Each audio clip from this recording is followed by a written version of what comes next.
This is a video just showing how to repair the charging ports on these BT monitors and also how to disassemble them, how to get to the screws and all that. As you can see, I'll just zoom in here for you now and just show you the charging port. You can see the bits of metal there, hopefully, kind of, let me see if I can get that in view, sorry. You can see the bits of metal there all kind of bent up. You'll see the light reflecting off them. That shouldn't be like that. You should just see a wee solid bridge in the middle with the pins lined up on it. So that port is completely busted. So to take these apart, you'll see that there's no screws on it and you might start trying to pry things open. The first thing you need to do is remove this plastic, I don't think that's even glass, it's just a thick plastic cover because there's screws underneath this. Yeah, it took me a while to figure that one out. So first thing you'll do is you'll heat that up. You can use your heat pad or, you know, whatever way you want to heat it. I'm going to use a heat gun here. I had mine set to around 250. And I'll just set that in full airflow. So I'm just going to heat that up around the edges for a while to soften the adhesive that's holding this on. The good thing about this is because it's not glass, it's kind of thick plastic, you don't need to worry too much about breaking it or anything. You can be, I wouldn't say rough, but you don't have to be as delicate as you would be if you're lifting like the iPad or the glass of an iPad or a phone or something like that, or a tablet, you know.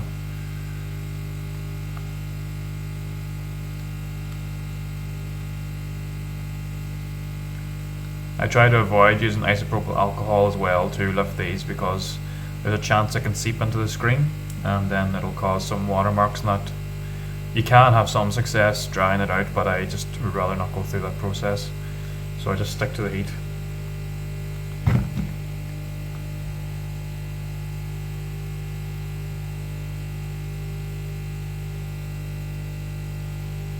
Alright, I'll give that a go. I'm going to use a wee iFixit pry tool here. Just wedge in there and lift up. Now you can hear that adhesive, well I can hear it, maybe you can't with the sound of that heat gun cooling down, but you can hear the adhesive kind of lifting up and breaking, so I'm just going to put a wee blue pick in there and slide it across and work my way around here. And work down this side now. If you've heated it up enough, it should come out pretty handy.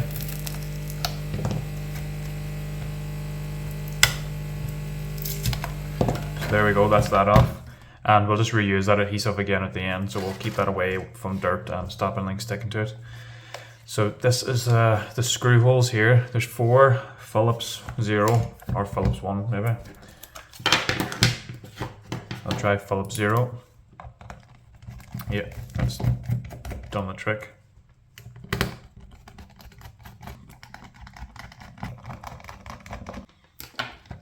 Now the back is the first thing to come off this. Even though the screws are in the front, the back will be the first thing to come out.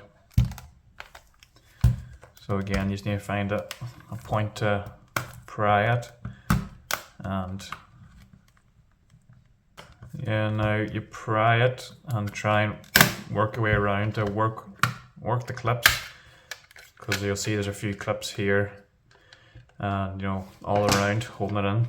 Now don't just yank it off, because there is, depending on what model you use, this one has a speaker that's wired to a connector, so you can just lift that out with tweezers.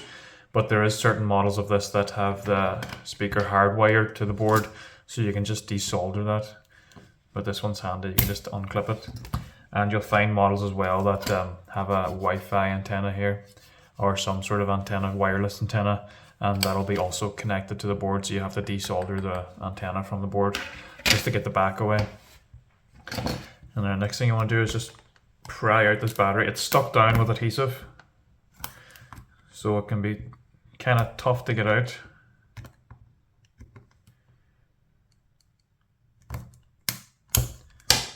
Now very possibly you could use some alcohol in that, but I'd just rather not, just in case it destroys the screen.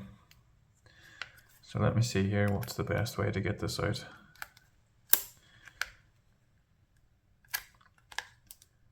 That is stuck down pretty well. Oh, excuse me, let me use a different pry tool here.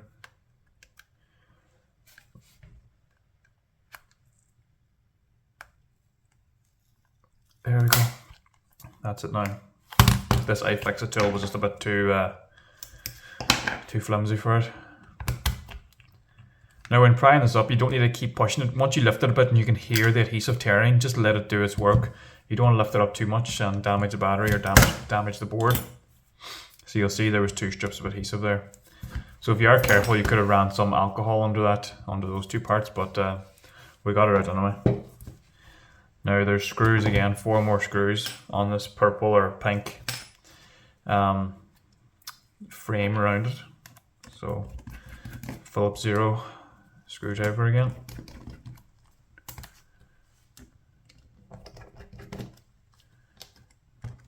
Now I just like to take the board out completely to work on this port, just so I don't accidentally damage anything, and for maybe a couple of minutes or even 1 minute of extra work of taking things apart, it's worth it in the end. So now the screen will still be attached to this board, so just be careful. So leave that to the side. So that's the screen there on the front attached to the board. Now, so you'll see the other side of the board, the pins are exposed here. Let me just show you. That's the USB pins on this side here. Let me get that into view better. So that's what you're working with here. That's the layout of the pins. 3 and then 2, a row of 2 underneath. And of course 2 anchor points on the outside. So it's a strange port. You'll need to order specific ports for this. They'll probably be marketed or advertised as BT monitor ports, but you could use a hot air gun and work at this that way, but I'm just going to melt the solder and all them at the same time and take the port out and then clear the solder holes with some wick, because I don't want to have a heat gun anywhere near this when that screen is there. Obviously I don't want to do any damage to that, so I just do it all with a soldering iron. I'll get my knife edge tip on that, so it'll be the biggest edge I have, just so I can work over all of that at the one time. Now I'll add some flux and some leaded solder to that, simply because it's so small. Flux helps get everything melted at the same time, you know, because seems to help with heat transfer and everything.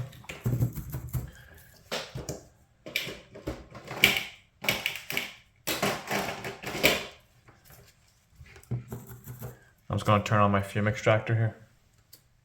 Well, hold on, just when you are taking this apart, I see a wee bit here. This is actually falling out. If you do see this, you don't know what it is. What that is actually the cover for the microphone there. This little thing here is a microphone. That's not a cover, sorry, but just a wee rubber seal around it, probably to help it sit in place. So just in case you do see a wee black rubber ring lying here and you're not sure where it came from, it's just over the microphone. Now I'm going to turn on my fume extractor here, so that's what you'll be hearing in a second. And I'll add the leaded solder to everything on the other side of this port.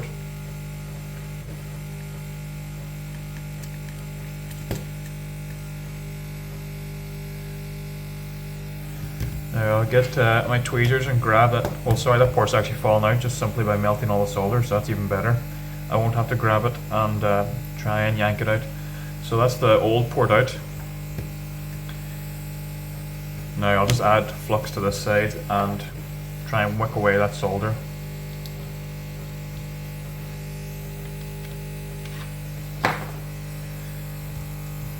I'll just zoom in here to give you a better view.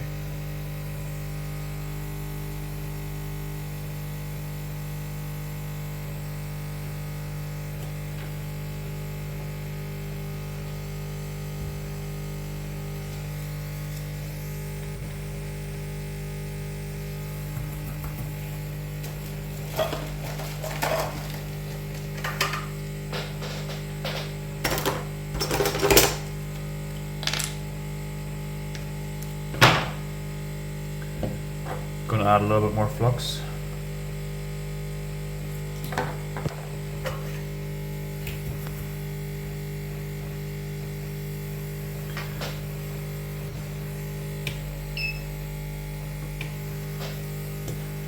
My soldering iron is set to 400 degrees, so we'll just see how this goes.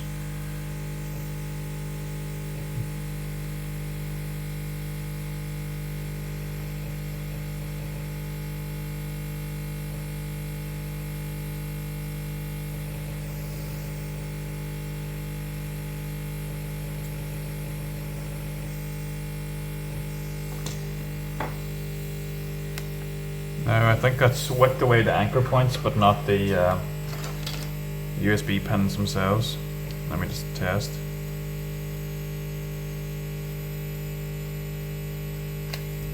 I'm not sure actually. I think that might have cleared all the holes except one just. I think what I'm seeing in those holes is just some flux. So yeah, we have one pin left here to clear. Let me try and get that in view.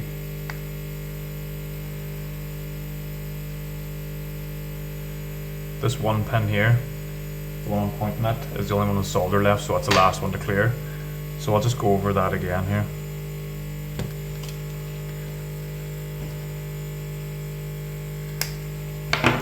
Just a wee bit more flux to help that.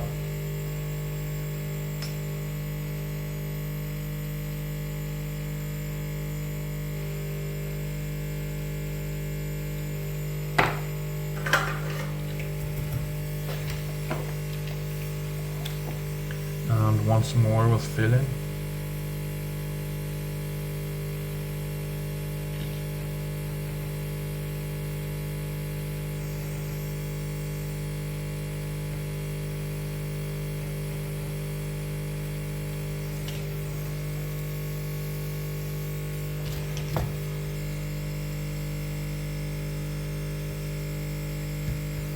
Let me just try it from this side.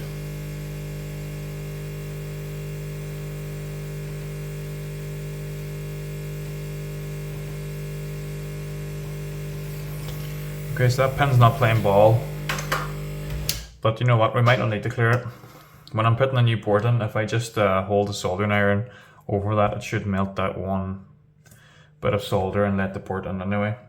And it'll be a good anchor point for it while I'm soldering the rest. So I'm not going to bother putting too much time into wicking that away, because also a thing as well that can happen is when you're using solder wick on the board, you can end up damaging the conformal coating on that and damaging traces and whatnot. So I don't like to have too much heat on it all the time.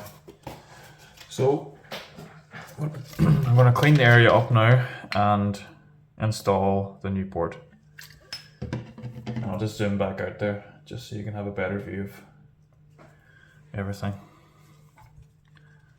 So just clean up all that burnt flux now.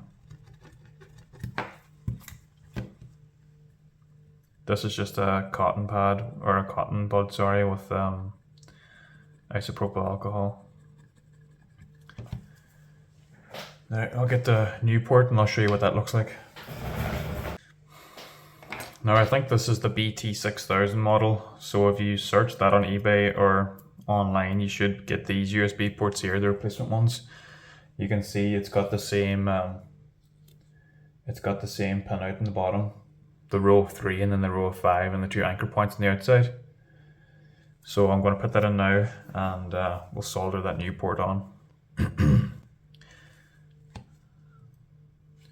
Let me just get the orientation right.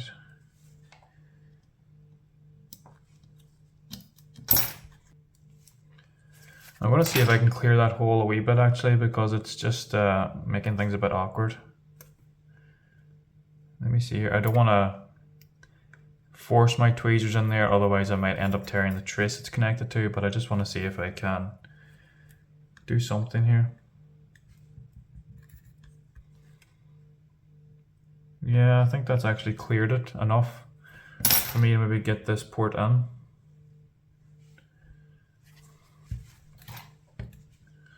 Sorry if you can't see that, by the way. I'm not sure when this thing's in. When I'm looking at the board myself, I can't see if it's in view of the camera. So I'm just trying to place this port in now.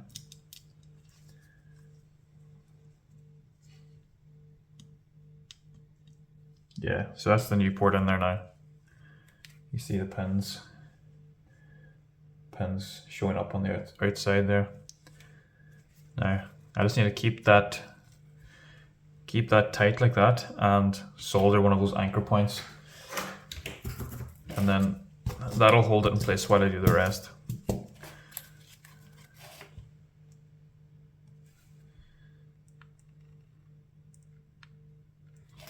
Now I'll just add a bit of solder without any flux or anything just to get this done.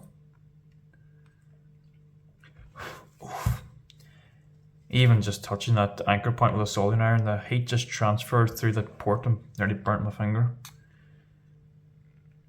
Alright, so that's the 2 anchor points done there now. What I'm going to do is add more flux to that, because that'll help stop these little pins from bridging. And then I'll just use the big soldering tip again and see how I get on with that. It might be a bit too big, but hopefully with the solder, or with the flux, sorry, it won't bridge anything. But if it does, I'll just swap to a smaller soldering tip. So that's the 2 anchor points fully done there now. Sorry, you can't even see that. So the 2 anchor points are done there now. Let me just zoom in again and show you.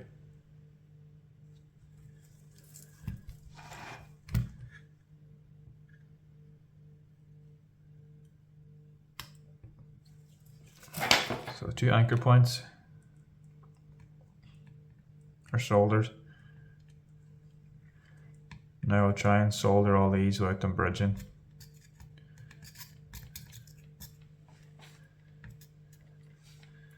As you can see, I'm not being too careful here. As long as they have solder on them for now, I'll add a bit more flux and go over it again.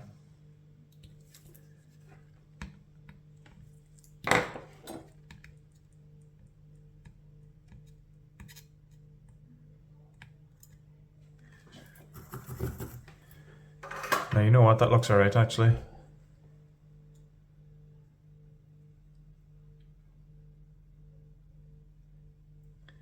I think that might be alright.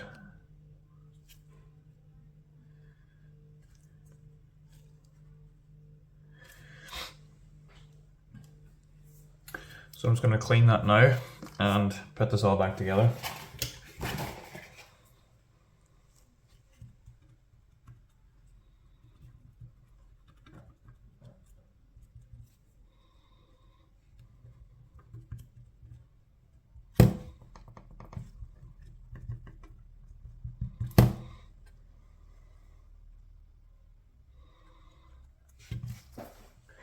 And again, you just see that wee microphone rubber seals come off. So just it's just good to keep that on. It's probably not essential, but you know, if it's there, you may as well use it. So I'll put this all back together now. That port there now feels quite sturdy. Doesn't budge at all. So we'll start putting this back together now. So we'll start with the front.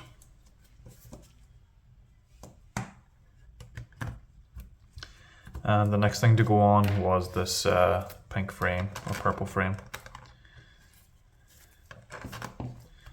And the 4 screws holding that.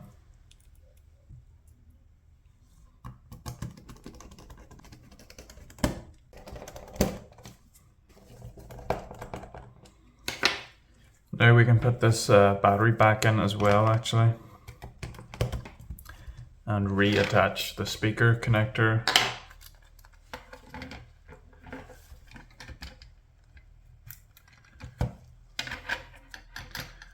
Speaker connector will only fit in one way, so just if you have a wee look and see what side the pins are closest towards, here and here, you can see which way to line it up. Otherwise, if you try and push it in the wrong way, you'll likely damage that, and then you know you won't have the speaker working anymore.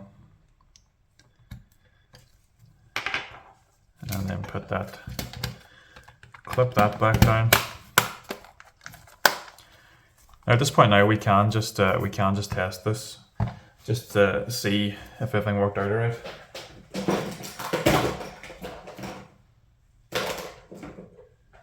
So it's a micro USB cable I need here.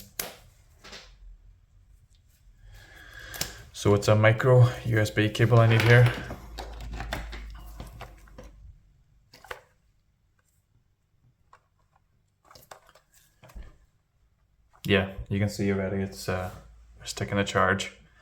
So that port, oops a daisy. So that port is soldered on just fine.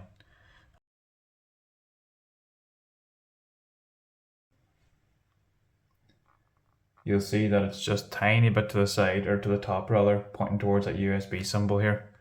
I'm just going to grind that away a wee tiny bit just so it's not putting any pressure on the port, but it's fine. It looks fine to me that way. You know, it is a replacement USB port, so you can't expect these to be 100% perfectly lined up and shaped the right way, but So we've got a wee cordless grinding tool here. I'll just do a wee bit at the top.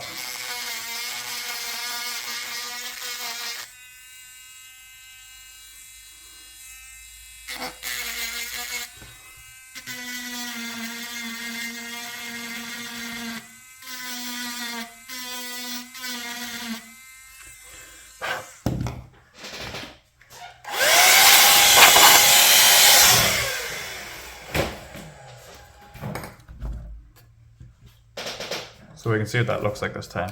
Should be fine.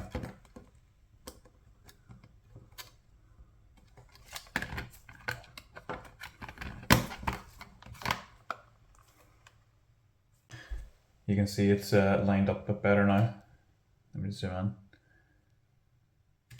in. And obviously it's working fine. That's all that really matters. Plug it in, give it a wee wiggle. It's still charging. You can see the lights on the side here. So that's charging fine now. I'm very happy with that.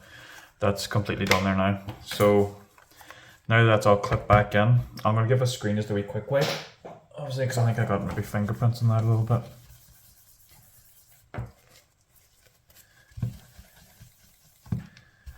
Give the screen a wipe. And I'm just going to heat this adhesive again. I'm going to run the hot air gun over this again and soften that adhesive, and then I'll put it back on the unit itself.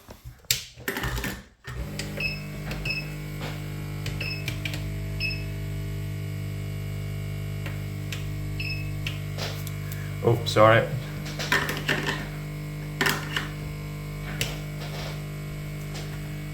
Nearly forgot actually, So I'll put the last screws back in.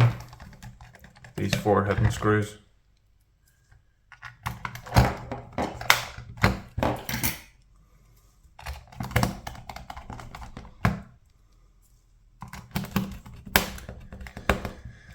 Now to put this cover or screen thing back on, what I'm going to do is I'm going to heat this with a heat gun again, soften that adhesive, and then we'll just put it back on and hold it with elastic bands or clamps, whatever you want to use.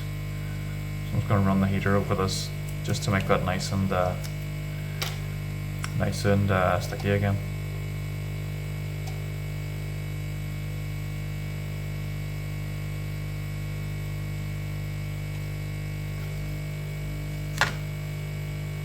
Yeah, I'm happy enough with that.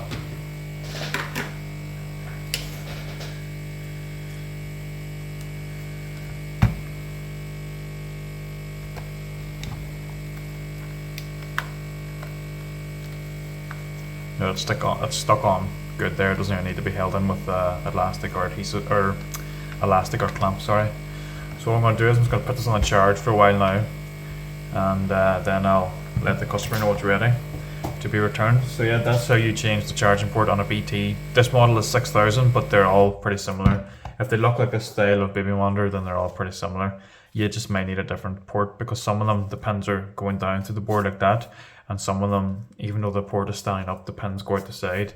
So it just depends what model you have. But that's how you take them all apart there and get to the hidden screws. I'm going to end the video there now. Hopefully somebody found that interesting.